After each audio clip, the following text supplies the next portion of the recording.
কিছু জায়গা আছে এখানে কিছু মাঠ আছে, মানে সবসময় খালি থাকে, ফাঁকা থাকে।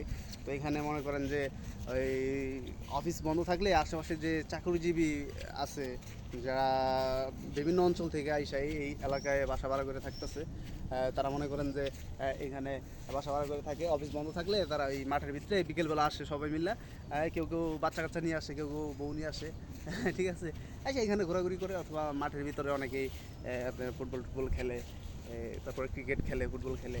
এইখানে মাঠে এগুলো জায়গা জমি ধান কাটার পর আবার তারা শাকসবজি চাষ করবে, আবার তারা আপনার করবে, এই আখ চাষ করবে, শাকসবজি চাষ হবে, সরিষা লাগাইবো, তারপরে ফুলকপি, বাঁধাকপি, বিভিন্ন কিছু এখানে চাষ হয়। ঠিক আছে, মানে এক কথায় মানে জায়গাটা আমার কাছে অনেক ভালো লাগে। আর আমি জানি না কীভাবে কি এই জায়গায় এসে আমি আমার বাসা নিচ্ছি। ঠিক আছে, আমি আমার বাড়ি এখানে না, ঠিক আছে, তারপরেও এই জায়গাটা আমার অনেক ভালো লাগে, এই কারণে আছি বর্তমানে।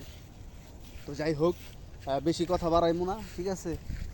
বেশি কথা আমি কইতেও পারি না, তাই অনেক কথা কই আলাইছি, মানে আপনাকে এই জায়গাটা দেখানোর জন্য। ঠিক আছে, আসলে ফেসবুকের কাছে মানে আমার একটা রিকোয়েস্ট, ঠিক আছে, যে আপনারা আমার যে পেজের যে গ্রোথ, যে একটা ভিউজ ছিল, সেটা এখন আর নাই। কারণ হচ্ছে গিয়ে আমি অনেক বিজি থাকি। আমি একটা জব করি, ঠিক আছে, আমি একটা জব করি, মানে একটা চাকরি করি, ছোট্ট একটা চাকরি করি। চাকরির কারণে মানে আমি ফেসবুকে সময় দিতে পারি না। আর তার জন্যই আমার হয়তো গ্রোথ কমে গেছে, ফেসবুকে ভিউজ কমে গেছে। তো মনে করেন ফেসবুকে এমন একটা মানে জিনিস, ফেসবুক মানে এমন একটা জায়গা, প্ল্যাটফর্ম ফেসবুক।